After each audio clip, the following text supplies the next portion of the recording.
Hello दोस्तों, आपका स्वागत है आपके अपने चैनल ज्योग्राफी विद किरण रावत में। जैसा कि आप सभी को पता ही है, यूटेट का एग्ज़ाम 24 मार्च को होने जा रहा है। तो हमारे पास बहुत कम समय यानी कि बचा है।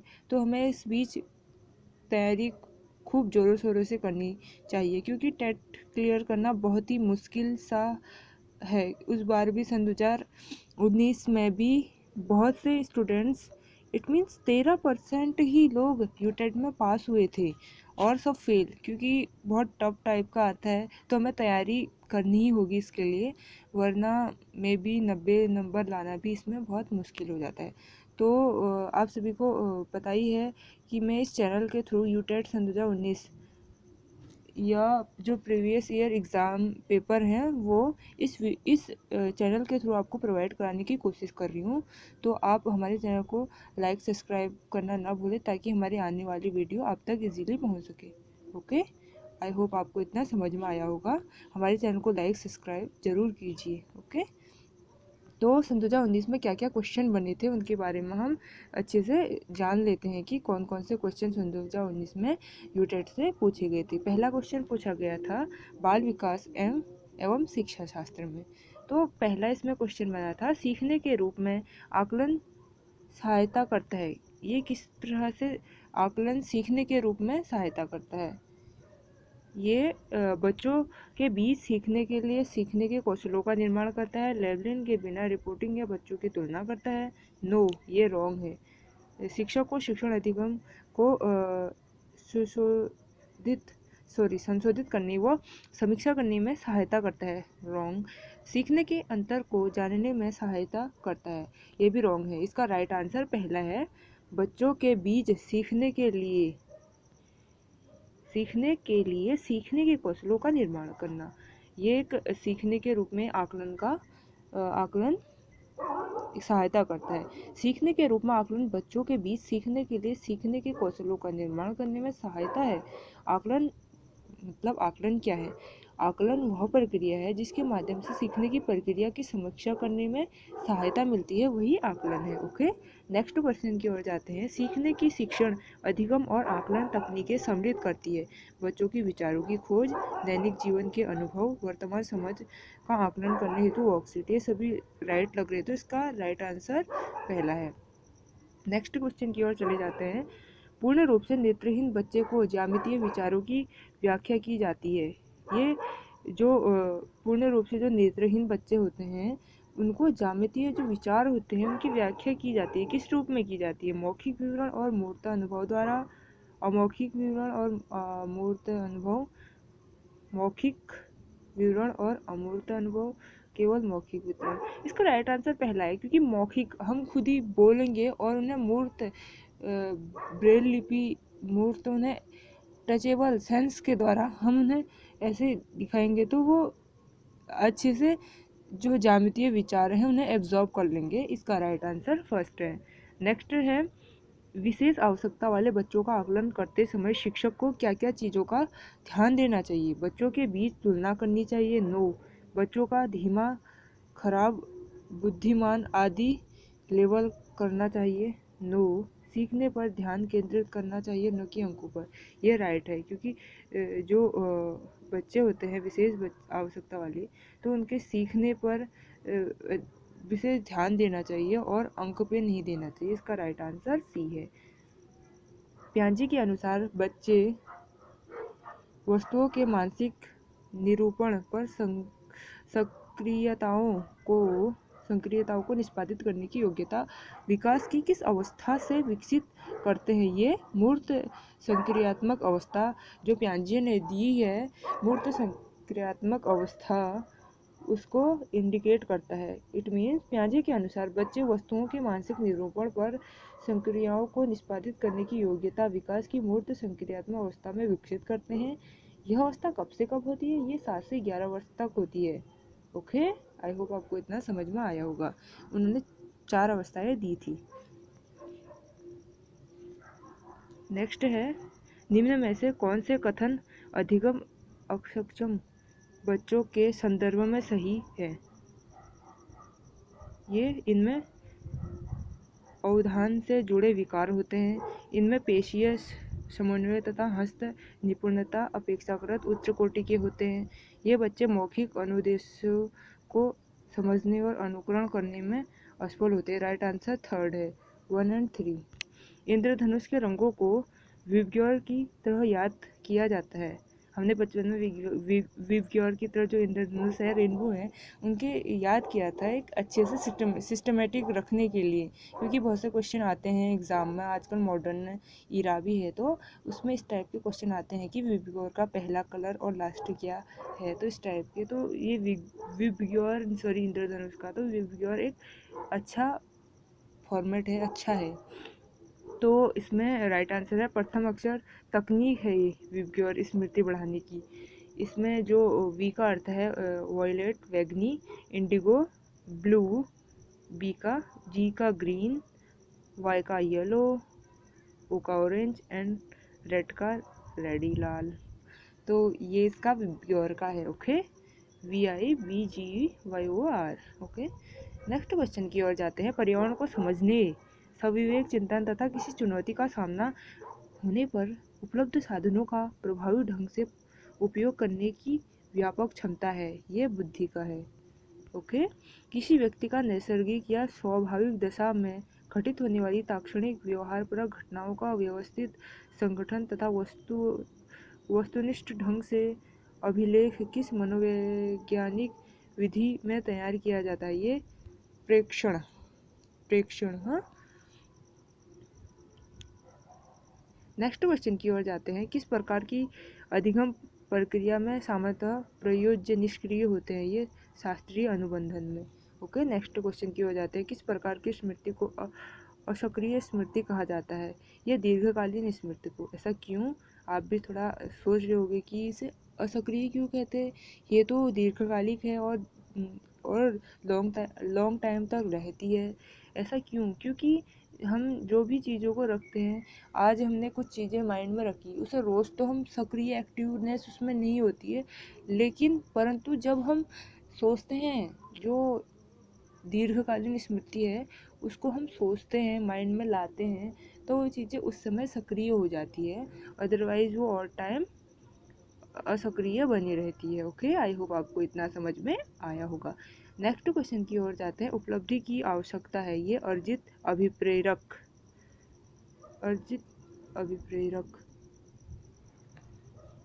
ओके, नेक्स्ट क्वेश्चन है। निम्न में से कौन सा कथन लघुकालीन स्मृति के संदर्भ में सही है? जो लघु स्मृति हो, शॉर्ट टाइम मेमोरी, पहला और तीसरा इसका राइट है। पहला क्या है? इसकी संचयन शक्ति सीमित होती है, इसकी अधिकतम अवधि 20 से 30 सेकंड तक ही होते हैं शॉर्ट टाइम मेमोरी की। इसकी संचय शक्ति असीमित होती है, तो नहीं, ये पहला और थर्ड इसका राइट आंसर है। नेक्स्ट क्वेश्चन की ओर जाते हैं। यदि कोई विद्यार्थी पढ़ना भी नहीं चाहता है, ओके, साथ ही साथ परीक्षा में असफल भी नहीं होना चाहता, तो ऐसी स्थिति में वह किस संघर्ष का सामना कर रहा है? वो परिहार संघर्ष का सामना कर रहा है। सृजनात्मक चिंतन की दी गई अवस्थाओं का सही क्रम, इसका राइट आंसर है 4, आयोजन, उद्भवन, फिर प्रमोदन, प्रमाणीकरण। इसका राइट आंसर है 4th वाला। किस प्रकार की तर्कणा में व्यक्ति पहले से ज्ञात नियमों एवं तथ्यों के विचार पर एक निश्चित निष्कर्ष तक पहुंचने की कोशिश करता है? यह निगमनात्मक, ओके, डिडक्टिव मेथड। तर्कणा के महत्वपूर्ण सोपानों का क्रम है, जो तर्कणा है उनका क्रम दूसरा राइट। उसमें सबसे पहले क्रम में समस्या की सबसे पहले पहचान होगी, फिर आंकड़ों का संग्रह होगा, फिर होगा अनुमान तक पहुंचना, फिर अनुमान के अनुसार प्रयोग करना एंड लास्ट निर्णय लेना। ओके, आई होप आपको समझ में आया होगा। नेक्स्ट क्वेश्चन की ओर चलते हैं। शाब्दिक कौशल सामान्यतः अर्जित किए जाते हैं, ये इसका भी सेकंड है।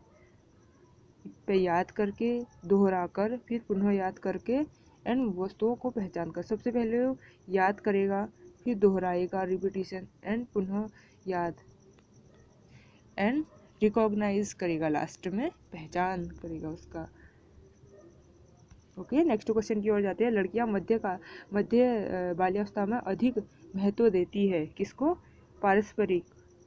पारस्परिक और पारिवारिक संबंधों को। वही लड़के ज़्यादा महत्व देते हैं सामाजिक प्रतिष्ठा को। लड़कियां तो सबसे ज़्यादा मध्य बाल्यावस्था में पारस्परिक जो पारिवारिक संबंध होते हैं उसको, जबकि लड़के सामाजिक कौशल की ओर ज़्यादा सामाजिक प्रतिष्ठा को अधिक वैल्यू देते हैं, महत्व देते हैं। ओके, नेक्स्ट क्वेश्चन की ओर जाते हैं।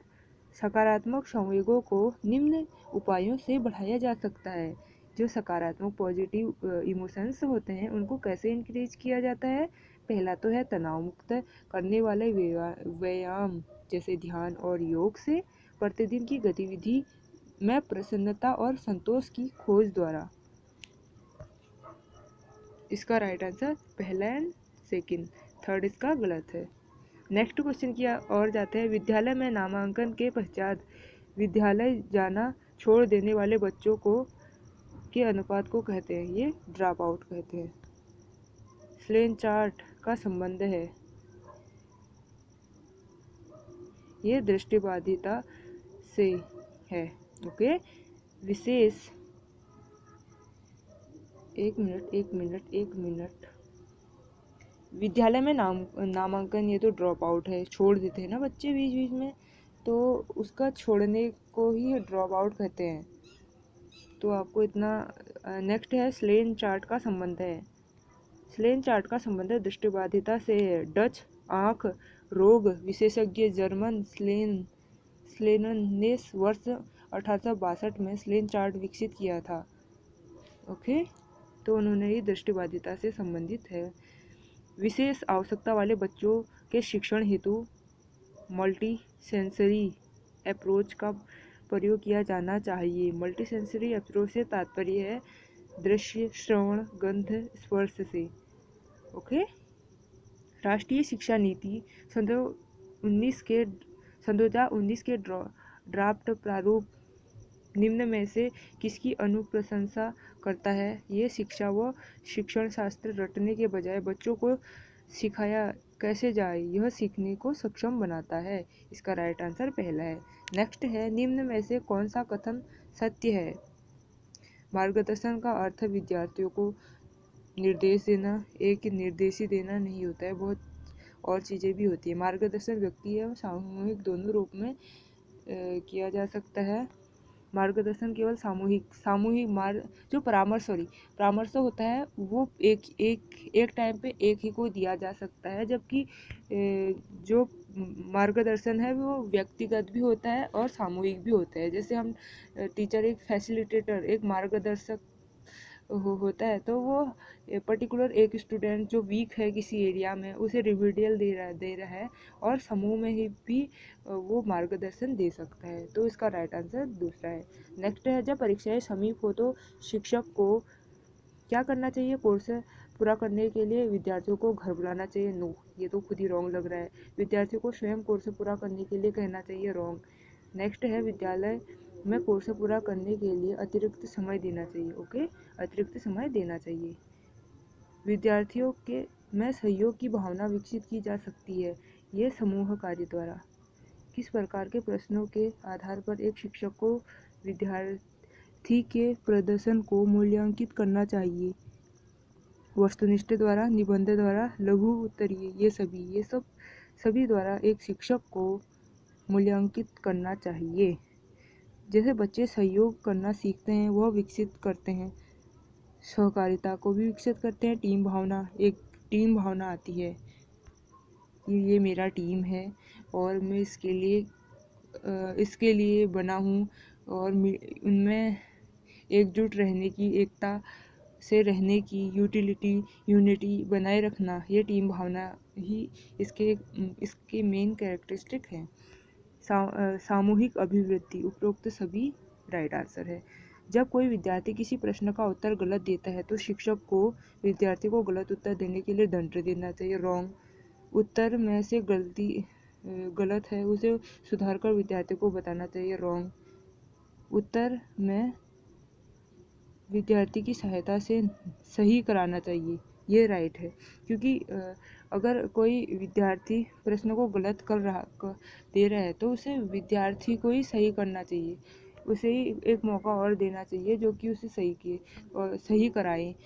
तो इससे जो विद्यार्थी है वो उसके अंदर एक कौशलात्मक जो उद्देश्य होता है वो पूर्ण होता है कि वो अच्छे से कॉन्सेप्चुअल उसका माइंड बन जाता है। अगर टीचर उसे दंड दे रहा है ये तो रॉन्ग है, वो अच्छे से और भी डरेगा और चीज़ों को नहीं कर पाएगा। दूसरा इसमें है कि उत्तर में जो गलती है उसे सुधार कर विद्यार्थी को बता देना चाहिए। नो, अब बता देगा तो विद्यार्थी और भी लेज़ी हो जाएगा, नेक्स्ट टाइम से वो भी सर पे डिपेंड हो जाएगा। इसलिए उसे उत्तर को विद्यार्थी की सहायता से ही सही करवाना चाहिए। टीचर को थोड़ा गाइडेंस प्रोवाइड करना चाहिए कि ऐसे ऐसे करो, तो विद्यार्थी उसे पूरा करने में उसे फिर हेल्प होगी और उसे वो पूरा कर सकेगा। ओके, आई होप आपको इतना समझ में आया होगा जितना मैंने आपको पढ़ाया। तो ये नई शिक्षा नीति सन 2019 वाला क्वेश्चन एक बार और देख लेते हैं। राष्ट्रीय शिक्षा नीति सन 2019 के ड्राफ्ट प्रारूप में शिक्षा क्रम एवं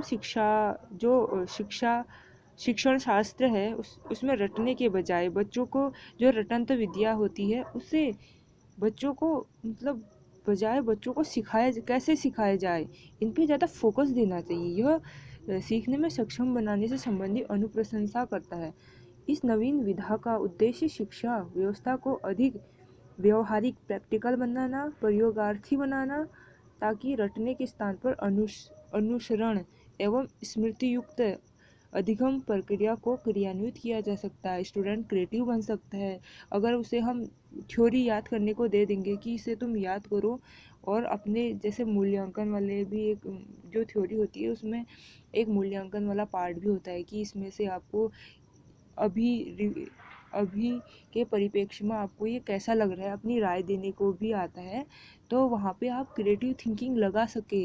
इस तरह से कॉन्सेप्चुअल उसका माइंड क्रिएटिव बना देना चाहिए, न कि थ्योरेटिकल ही सारी चीज़ें उसके अंदर भर दे रटने पे। तो सन 2019 के ड्राफ्ट में इन जो प्रारूप है इसमें इसकी अनुप्रशंसा की गई है। ओके, आई होप आपको इतना समझ में आया होगा। अगर हमारा चैनल आपको थोड़ा सा भी हेल्पफुल लग रहा है तो हमारे चैनल को लाइक सब्सक्राइब करना न भूलें, ताकि हमारी आने वाली वीडियो आप तक बनी रहे और पहुंचती रहे।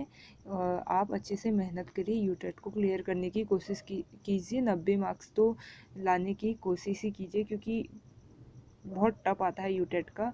तो आप तैयारी प्रॉपर रखिए, इसमें ही आपका भी भला है, जग का सबका भला है। अगर आप पहली अटैम्प्ट में आप क्लियर हो गए तो बहुत अच्छा अपॉर्चुनिटी है।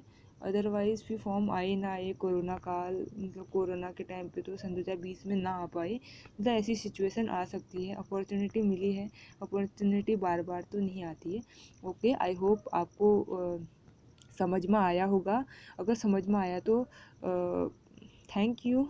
Okay, take care, good bye.